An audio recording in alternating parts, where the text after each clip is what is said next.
Good evening, sir. Good evening, sir. Good evening, all of you. എനിക്ക് വലിയ സ്റ്റോറിയാണ് പറയാനുള്ളത്. പക്ഷെ ആ സ്റ്റോറി നേരത്തെ ഒരു പഠിപ്പിച്ചപ്പോൾ സാറ് പറഞ്ഞായിരുന്നു ശ്രീനിജയെ പോലെ ആവരുതെന്ന്. അപ്പം അതുകൊണ്ട് ഞാനത് ചുരുക്കി പറയാൻ വേണ്ടിയിട്ട് ശ്രമിക്കുന്നതാണ്.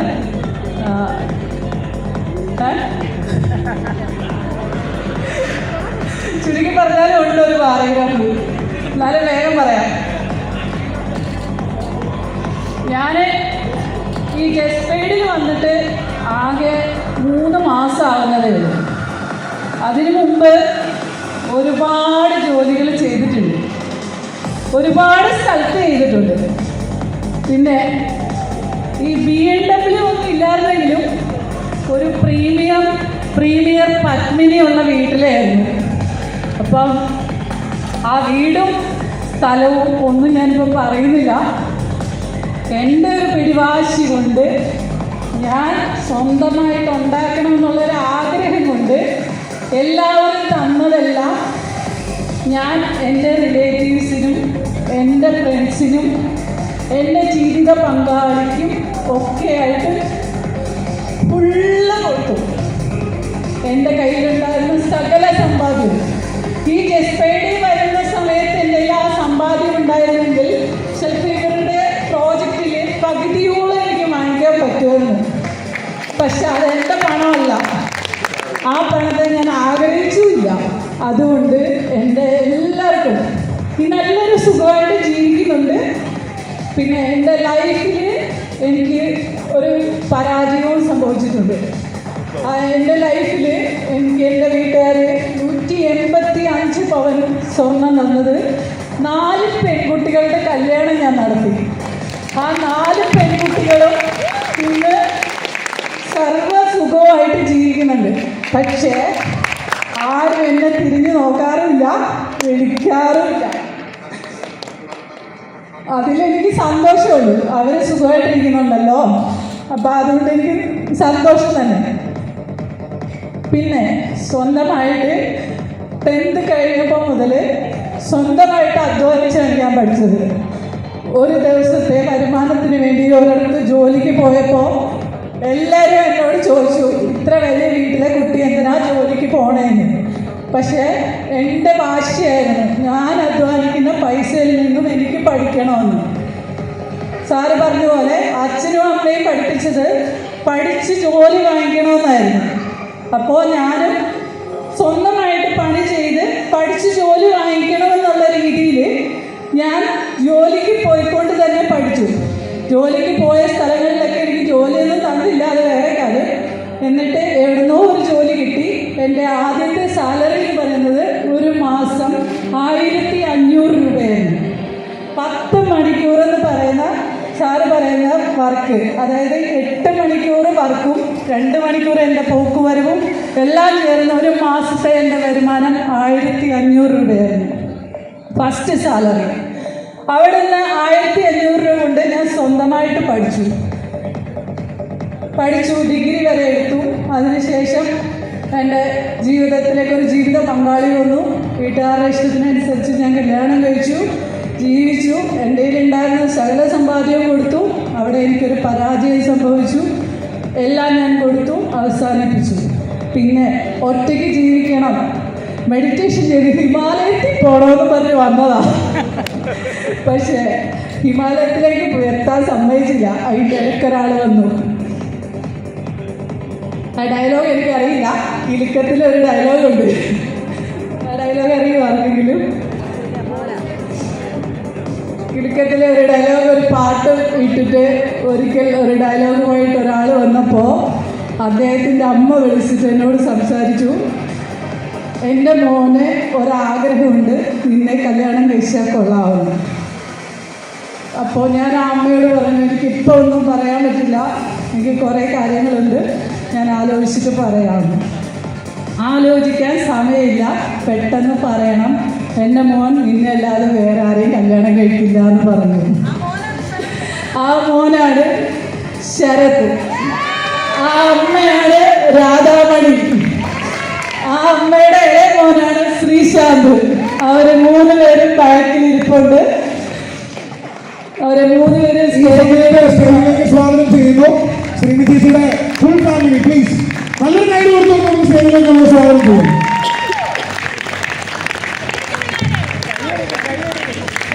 അവിടെ നിങ്ങളുടെ എൻ്റെ പ്രചോദനവും എൻ്റെ ജീവിതവും ഒക്കെ ആ ഒരു കുടുംബത്തിന് സന്തോഷം പകരണമെന്നുള്ള രീതിയിലായിരുന്നു. ബാക്കിയെല്ലാം മാറ്റി വെച്ചിരുന്നു. അങ്ങനെ ഞാൻ എയർപോർട്ടിൽ ജോലിക്ക് വരുന്നു. സിയാലിൻ്റെ സ്റ്റാഫായിട്ട് ജോലി ചെയ്യുന്നു. ജോലി ചെയ്യുന്ന സമയത്ത് ഞാൻ ഒരാളെ കണ്ടുമുട്ടി. ആ രഹസ്യം ഞാനിപ്പോൾ പറയാല്ലേ, ആദ്യം തന്നെ പറയാല്ലേ, ഒരു വലിയ രഹസ്യം ഞാൻ പറയാം. ജസ്പേഡിലേക്ക് എന്നെ കൊണ്ടുവന്നു എന്ന് വാദിക്കുന്ന കുറേ പേരുണ്ട്. ജസ്പേഡിലേക്ക് എന്നെ കൊണ്ടുവന്നു. ഇന്ന് ഈ BMW അച്ചീവ് ചെയ്തത് അവർ കാരണമാണെന്ന് പറഞ്ഞ് പലരെ വേദനിപ്പിക്കുന്ന പല ആൾക്കാരുണ്ട്.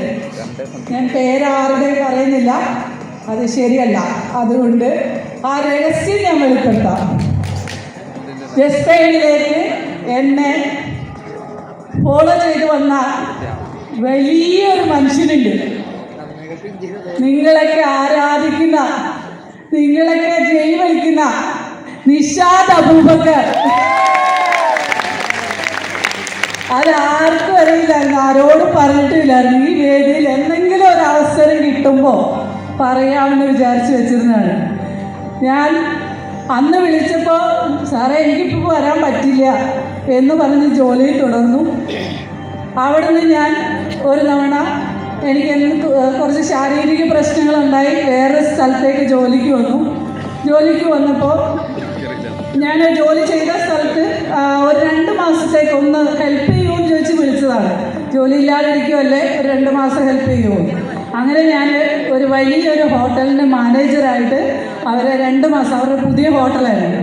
അപ്പോൾ ആ പുതിയ ഹോട്ടലൊന്ന് ഉയർത്തിക്കൊണ്ട് വരാനായിട്ട് ഒരു ഹെൽപ്പ് ചെയ്യാൻ എന്നെ വിളിച്ചു. 2 മാസം ഞാൻ വന്നു. 40,000 രൂപ കച്ചവടമുണ്ടായിരുന്ന ആ ഹോട്ടൽ 2.5 ലക്ഷം രൂപ ഒരു ദിവസം വരുമാനത്തിലേക്ക് ഞാൻ എത്തിച്ചു കൊടുത്തു. അതിനുള്ള നന്ദിയും അവർ എനിക്ക് കാണിച്ചു തന്നു. അവർ എനിക്ക് ശത്രുവായി.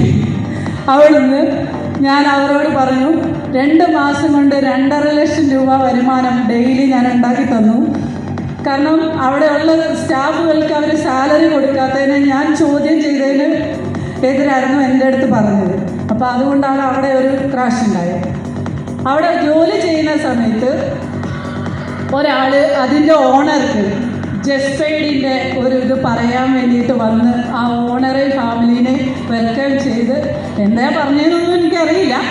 എന്തായാലും അവർ പോയി കഴിഞ്ഞപ്പോൾ അവർ ചവറ്റുകൊട്ടയിൽ എറിഞ്ഞ സാധനമാണിത്. ആ ഹോട്ടലിൻ്റെ ഉടമ ചവറ്റുകൊട്ടയിൽ എടുത്തെറിഞ്ഞ സാധനമാണിത്. ഇത് ഞാൻ പോയി എടുത്തപ്പോൾ എന്നോട് ഓണർ ചോദിച്ചു, എന്തിനാണ് ഇത് എടുക്കുന്നത്? ഞാനത് ചവറ്റുകൊട്ട കളഞ്ഞ സാധനമല്ലേ എന്ന് ചോദിച്ചു. അപ്പം ഞാൻ പറഞ്ഞു, എനിക്കിത് ഇഷ്ടമായതുകൊണ്ട് എടുത്തതാണ്, വേറൊന്നുമല്ല. ഇതിൻ്റെ കളറും ഇതിൻ്റെ ഈ പ്രകൃതി ഭംഗിയും എന്നെ വല്ലാതെ ആകർഷിച്ചു. ഈ ജസ്പേഡ് എന്താണെന്നോ ഈ സംഭവം എന്താണെന്നോ എനിക്കറിയില്ല. അങ്ങനെ ഞാൻ ഈ സാധനം എടുത്തു കൊണ്ടുപോയി സൂക്ഷിച്ചു വെച്ചു. സൂക്ഷിച്ചു വെച്ചിട്ട് ഒരു വലിയ ഫാമിലിയെ ഞാൻ പരിചയപ്പെട്ടു. വലിയ ഫാമിലിയെ പരിചയപ്പെടാൻ കാരണം എൻ്റെ കൂടെ കുറച്ച് സെലിബ്രിറ്റീസ് ഉണ്ടായിരുന്നു. ഒരു ദിവസം ഞാൻ ജസ്പെയ്ഡിൻ്റെ നിഷാദ് സാറിനെ കാണാൻ വേണ്ടി ഹൈവേ ഗാർഡനിൽ സാറ് ഡൽഹിക്ക് പോകാൻ നിൽക്കുമ്പോൾ കുറച്ച് ആൾക്കാരുമായിട്ട് ഞാൻ അവിടെ വന്നു. സാറിന് കൈ തന്നു, സംസാരിച്ചു. അന്ന് സാറിൻ്റെ കൂടെ മലയാളം ഒരു ചാനലിലെ സാറൊക്കെ ഉണ്ടായിരുന്നു. സാറിനൊക്കെ എന്നെ അറിയാം. എന്നോട് സംസാരിച്ചു. നീ ഇവിടെ ഉണ്ടോ എന്ന് ചോദിച്ചു. ഞാൻ പറഞ്ഞു, ഞാനിവിടെ ഇല്ല, ഞാനിപ്പോൾ ജസ്റ്റ് വന്നിട്ടേ ഉള്ളൂ, വെറുതെ ഒന്ന് വന്നതാണെന്ന് പറഞ്ഞു. അവിടെ നിന്ന് ഞാൻ ആ സെലിബ്രിറ്റീസിൻ്റെ കൂടെ ലിൻഡു ആൻഡ് ഫാമിലിനെ പരിചയപ്പെട്ടു. ലിൻഡു ആൻഡ് ഫാമിലിനെ പരിചയപ്പെട്ടപ്പോൾ അവിടെ നിന്ന് ലിൻഡുവിൻ്റെ മമ്മി മിനി ലാലിച്ച് എന്നോട് പറഞ്ഞു, വാ മോളെ, ഞങ്ങളുടെ കുടുംബത്തിലേക്ക് വാ, ഞങ്ങൾ ജസ്പെയ്ഡ് എന്ന് പറഞ്ഞൊരു കമ്പനി നടത്തുന്നുണ്ട്, അതിലേക്ക് വാ, നിനക്ക് വന്നുകൂടെ, നിനക്ക് നല്ല ഇതുണ്ട്, വാ എന്ന് പറഞ്ഞു. പിന്നെ അവർ വരാം മമ്മി വരാം എന്ന് പറഞ്ഞിട്ട് അന്നും ഞാൻ കയറിയില്ല. അപ്പോൾ ഏകദേശം ഇത് 35 ലാഖിന് കൊടുക്കുന്ന സമയത്തുള്ള ബ്രോഷറാണിത്. ഇന്ന് 1,10,00,000 ഫുൾ കോട്ടേജ് ബിൽ ചെയ്തുകൊണ്ട് നമ്മുടെ പുതിയ പ്രോജക്റ്റായ BMW എന്ന പേരിൽ തന്നെയുള്ള വണ്ടി എനിക്ക് അച്ചീവ് ചെയ്യാൻ പറ്റിയെങ്കിൽ അതിന്റെ പിന്നിൽ ഒരു കൂട്ടം ആൾക്കാരുടെ ഹെൽപ്പ് ഉണ്ട്. എനിക്ക് പവർഫുള്ളായിട്ട് എനിക്കത് പറയാൻ പറ്റും. ആരും എൻ്റെ പേരിൽ ഒരു അവകാശവും പറയണ്ട. എൻ്റെ പേരിലുള്ള അവകാശം എനിക്ക് മാത്രമേ ഉള്ളൂ. അതെനിക്ക് ശക്തമായിട്ട് തന്നെ പറയാൻ പറ്റും. ആരും 1 രൂപ തന്ന് എന്നെ ഇവിടെ കൊണ്ടുവന്നതല്ല. ഞാനും ആർക്കും 1 രൂപ കൊടുത്തു വന്നതല്ല. ഒരു വലിയ മനുഷ്യൻ്റെ വാക്കുകൾ വിശ്വസിച്ച് അദ്ദേഹത്തിൻ്റെ യൂട്യൂബ് ചാനലും അദ്ദേഹത്തിൻ്റെ ഇൻസ്റ്റാഗ്രാമും അദ്ദേഹത്തിൻ്റെ വാട്സപ്പിൽ വരുന്ന മെസ്സേജുകളും പിന്തുടർന്നുകൊണ്ട് ഞാൻ ഇന്ന് ഈ വേദിയിൽ നിന്ന് സംസാരിക്കണമെങ്കിൽ അത് സഹിച്ച് സഹനത്തിലൂടെ വന്ന് പൊരുതി നേടിയതാണ് ഞാൻ. ഇതിൽ എനിക്ക് സപ്പോർട്ടായിട്ടുണ്ടായിരുന്ന എൻ്റെ അമ്മ, ഇതെൻ്റെ ഹസ്ബൻഡിൻ്റെ അമ്മയാണ്. എല്ലാവരും എൻ്റെ അമ്മയാണെന്നാണ് വിചാരിച്ചേക്കുന്നത്. അതിന് ഹസ്ബൻഡ് എന്നോട് വഴക്കാണ്. എൻ്റെ അമ്മയാണെന്ന് പറയുന്നില്ല, നിൻ്റെ അമ്മയാണെന്നാണ് പറയുന്നതെന്ന് പറഞ്ഞത്. അപ്പോൾ ഈ അമ്മ എനിക്ക് ഒരുപാട് ഹെൽപ്പ് ചെയ്തു. എൻ്റെ മകൻ്റെ കൂടെ കല്യാണം കഴിഞ്ഞതിന് ശേഷം നിങ്ങൾ സ്വസ്ഥമായിട്ട് ജീവിച്ചാൽ മതി എന്ന് പറഞ്ഞ് എന്നെ ചേർത്ത് പിടിച്ചൊരമ്മയാണ്. അപ്പോൾ എനിക്ക് ഏറ്റവും കൂടുതൽ സന്തോഷം കൊടുക്കേണ്ടത് ഈ അമ്മയ്ക്കായിരുന്നു. അതുകൊണ്ട് അവിടുന്ന് ഞാൻ ചിറ്റിലപ്പള്ളി കൊച്ചൗസേപ്പ് എന്ന് പറയുന്ന വലിയൊരു മനുഷ്യൻ്റെ അടുത്ത് ജോലിക്ക് കയറി. അദ്ദേഹം എൻ്റെ ആരാധനാ മൂർത്തിയായിരുന്നു. ചെറുപ്പം മുതൽ ആരാധിച്ചിരുന്ന ഒരാളായിരുന്നു. വ്യവസായ രംഗത്ത് ഒരുപാട് ഞാൻ ഫോളോ ചെയ്ത ഒരാളായിരുന്നു. അദ്ദേഹത്തിൻ്റെ ബുക്സിന് വേണ്ടിയിട്ട് ഒരുപാട് നാൾ ഞാൻ നടന്നിരുന്നു. അതൊന്നും എനിക്ക് നടക്കാൻ പറ്റിയില്ല. എൻ്റെ ഹസ്ബൻഡിനോട് ഞാൻ പറഞ്ഞു എനിക്ക് അദ്ദേഹത്തിൻ്റെ ഫോട്ടോ ടാറ്റു അടിക്കണമെന്ന്. അപ്പോൾ ടാറ്റു അടിക്കണമെന്ന് പറഞ്ഞപ്പോൾ ഹസ്ബൻഡ് പറഞ്ഞു എന്ന് നീ അദ്ദേഹത്തിനെ കണ്ട് അദ്ദേഹത്തിൻ്റെ കൂടെ ഒരു ഫോട്ടോ എടുക്കുന്നോ അന്ന് ഞാൻ ടാറ്റു ചെയ്തു തരാം. ആ ഒരു വിശ്വാസത്തിൽ ഞാൻ അദ്ദേഹത്തിൻ്റെ കമ്പനിയിൽ ജോലിക്ക് ചെന്ന ഫസ്റ്റ് ഡേ അദ്ദേഹത്തിനെ എനിക്ക് മീറ്റ് ചെയ്യാൻ പറ്റി. അദ്ദേഹം എന്നെ ചേർത്ത് പിടിച്ചു. അദ്ദേഹമായിട്ട് ഫോട്ടോ എടുത്തു. അത് ഞാൻ കൊണ്ടുവന്ന് ഹസ്ബൻഡിനെ കാണിച്ചു. ഹസ്ബൻഡ് എനിക്ക് ടാറ്റു അടിച്ചു തന്നു. ഈ കൊച്ചൗസേപ്പിൻ്റെ ഫോട്ടോ. അതിനുശേഷം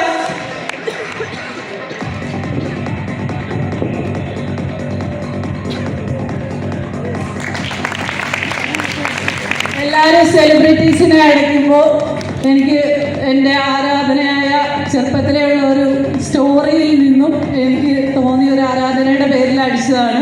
ഇങ്ങനൊന്നും ആരും അടിക്കാൻ പാടില്ല, ഇത് നല്ലതല്ല. മെഡിറ്റേഷൻ ലെവലിൽ ഞാനത് ചെയ്യാൻ പ്രോത്സാഹിപ്പിക്കില്ല. എങ്കിൽ പോലും എൻ്റെ ചെറുപ്പം മുതലുള്ള ആഗ്രഹമായതുകൊണ്ട് ചെയ്തതാണ്. അത് അദ്ദേഹത്തെ ഞാൻ പോയി കാണിച്ചില്ല, പലരും കാണിച്ചു. അതിനുശേഷം ജസ്പെയ്ഡിൽ വന്നു. ജസ്പെയ്ഡിൻ്റെ പേരടിക്കണമെന്ന് എനിക്കൊരു ആഗ്രഹം ഉണ്ടായിരുന്നു. പക്ഷേ ജസ്പെയ്ഡിൻ്റെ അടിക്കുമ്പോൾ ജസ്പെയ്ഡ് അടിക്കണം. ഇവിടെ ഈ കൊച്ചൗസേപ്പിൻ്റെ ഇതുള്ളത് കൊണ്ട് നിഷാദ് അബൂബക്കറിനെ അടിക്കണം. നിഷാദ് അബൂബക്കറിനെ അടിക്കുമ്പോൾ നിസാർ അബൂബക്കർ എന്നോട് പ്രശ്നം ഉണ്ടാക്കും. അപ്പം ഞാൻ നിസാർ അബൂബക്കറിനെ മാത്രം അടിക്കാമെന്ന് വെച്ചാലോ അപ്പം നിഷാദ് അബൂബക്കർ എന്നെ കൊല്ലും. അപ്പം പിന്നെ ഞാൻ വിചാരിച്ചു ശരി ടാറ്റു അടിക്കണ്ട, ഇവരുടെ കമ്പനിയുടെ ഫേസ് ആകാനാണ് എന്നെ വിളിച്ചത്. ഇവരുടെ കമ്പനിയുടെ നട്ടെല്ലായിക്കൊണ്ട് ഇവരുടെ കമ്പനിയെ എങ്ങനെ വളർത്തി വലുതാക്കാം എന്നുള്ള ഒരു രീതിയിലേക്ക് വരണം എന്ന് പറഞ്ഞപ്പോൾ ഞാൻ വന്നിട്ട് കുറച്ചൊക്കെ കേട്ട് കഴിഞ്ഞപ്പോൾ എനിക്ക് തോന്നി വേണ്ട, ഇത് ശരിയാവില്ല, എനിക്കിനി പഠിക്കാനൊന്നും വയ്യ. അത്രമാത്രം പഠിച്ചു. ഞാൻ ഓരോന്നിനും പോയി ചേർന്നു. പഠിച്ച് ശരിയായില്ല. അവസാനം നിഷാദ് അബൂബക്കറിൻ്റെ നിസാർ അബൂബക്കറിൻ്റെ കൂടെ കൂടാൻ തീരുമാനിച്ച് എൻ്റെ ഹസ്ബൻഡിൻ്റെ എൻ്റെ അമ്മയുടെ ഫുൾ സപ്പോർട്ടോടുകൂടി ഞാൻ ചെയ്തു. ഒരു ബയോമാഗ്നറ്റിക് ബെഡുമായിട്ട് ഞാൻ പോയി. ബയോമാഗ്നറ്റിക് ബെഡുമായിട്ട് ഞാൻ പോയപ്പോൾ എൻ്റെ ജസ്പെയ്ഡിലുള്ള ആരെന്ന് പറഞ്ഞു ഈ മാതിരി ലോക്കൽ സാധനം വിൽക്കാൻ ഞങ്ങൾ വരില്ല, ഈ മാതിരി ലോക്കൽ സാധനം ഞങ്ങൾ വിൽക്കില്ല, പ്രീമിയം സാധനമേ വിൽക്കുകയുള്ളൂ. അപ്പോൾ ഞാൻ അവരോടൊരു മറുപടി പറഞ്ഞു, ഈ മാതിരി ലോക്കൽ സാധനം വിൽക്കാൻ നിങ്ങൾ വരണമെന്നില്ല, നിങ്ങൾ കറക്റ്റ് വരുന്നില്ലല്ലോ. അപ്പോൾ ഈ മാതിരി ലോക്കൽ സാധനം വിൽക്കാൻ ലീഡേഴ്സിനോട് വരെ പറഞ്ഞിട്ടുണ്ട്. അദ്ദേഹം എന്താണോ പറഞ്ഞത് അതേ ഞാൻ ചെയ്യുള്ളൂ എന്ന് പറഞ്ഞിട്ട് ഞാനത് ചെയ്തു. ചെയ്തതിന് ശേഷം ഈ ഒരാഴ്ച കൊണ്ട് നേടിയെടുത്തതാണ് ഈ BMW-ൽ ഒരാഗ്രഹം ഉണ്ടായിരുന്നില്ല. സാറൊരു ഓഫർ വെച്ചപ്പോൾ, സാറ് തന്നെ സൂമിൽ വെറുതെ ഒരു വാശി പിടിപ്പിച്ചപ്പോൾ എല്ലാവരെയും പോലെ ഞാനും കുറേ എന്തൊക്കെയോ പറഞ്ഞ കൂട്ടത്തിൽ ഒരു BMW കിടക്കട്ടെ എന്ന് വിചാരിച്ച് വെറുതെ ഒന്ന് ആഗ്രഹിച്ചു. അത് ഞാൻ നേടിയെടുത്തു. അതിന് ഒരാഴ്ചത്തെ സഹനം ഞാൻ അനുഭവിച്ചു. ഞാൻ മാത്രമല്ല, എൻ്റെ ടീമിലെ ലീഡേഴ്സ് ഷിബു, വിനർ, റിനിയപ്സൻ, അനുപിത എന്ന് തുടങ്ങി എൻ്റെ ടീമിൽ കുറേ ആൾക്കാരുണ്ട്. എൻ്റെ പൂർണ്ണ സപ്പോർട്ടോടുകൂടി ലിൻഡു ആൻഡ് ഫാമിലി എന്നോടുണ്ട്. ഞാൻ എൻ്റെ മൂത്ത മോളായിട്ട് എന്നെ ഏറ്റെടുത്തുകൊണ്ട് എനിക്ക് ഒരുപാട് കാര്യങ്ങൾ പറഞ്ഞു തന്ന പപ്പയുണ്ട്. അങ്ങനെ ഞാൻ മുന്നോട്ട് പോയത്. പപ്പ പറഞ്ഞു 10 ലക്ഷം രൂപയുടെ ഒരു ക്ലോസിങ് ചെയ്യാൻ പറഞ്ഞു. പപ്പ നടക്കില്ല എന്ന് പറഞ്ഞു. 10 ലക്ഷം. ഇനി എൻ്റെ അടുത്ത ലക്ഷ്യം ഡിഫൻഡറാണ് സാറേ. സാറേ ഡിഫൻഡർ എനിക്ക് കാരണം നമ്മൾ BMW പറഞ്ഞു കിട്ടി അല്ലേ, ലക്ഷ്യങ്ങൾ അവസാനിക്കുന്നില്ല. എന്താണ് അടുത്ത ലക്ഷ്യം? ഡിഫൻഡർ വെക്കുമ്പോൾ ആ ഡേറ്റ് അനൗൺസ് ചെയ്തു. എനിക്ക് ആ ഡിഫൻഡർ ഈ സാറ് പറഞ്ഞ ഇപ്പൊ പറഞ്ഞ ഓഫർ പറഞ്ഞ ഡേറ്റിനുള്ളിൽ വാങ്ങിക്കണമെന്നാണ്. ഏപ്രിൽ 20 BMW വിൻ ചെയ്ത ശ്രീനിധിയുടെ വാക്കുകളാണ്. ഏപ്രിൽ 20 ജോഷി ദേവസയ്ക്കല്ല, റാഫി മദലേന്ദ്രനല്ല, അനീഷിനല്ല, ശ്രീനിധ അത് ലക്ഷ്യമാക്കി നീങ്ങിക്കഴിഞ്ഞു. അപ്പോൾ നിങ്ങളുടെ ടീമിൽ തന്നെ ഒരു ഡിഫൻഡറിലേക്കുള്ള യാത്രയിലാണ് അല്ലേ. അപ്പൊ ഇനി നമുക്ക് കാണേണ്ടതും എന്താണ്, ഇവിടെ ഒരുപാട് പേരാണ് അടുത്ത അച്ചീവ്മെന്റ് റെഡി ആയിരിക്കുന്നത്. അപ്പൊ അതുകൊണ്ട് തന്നെ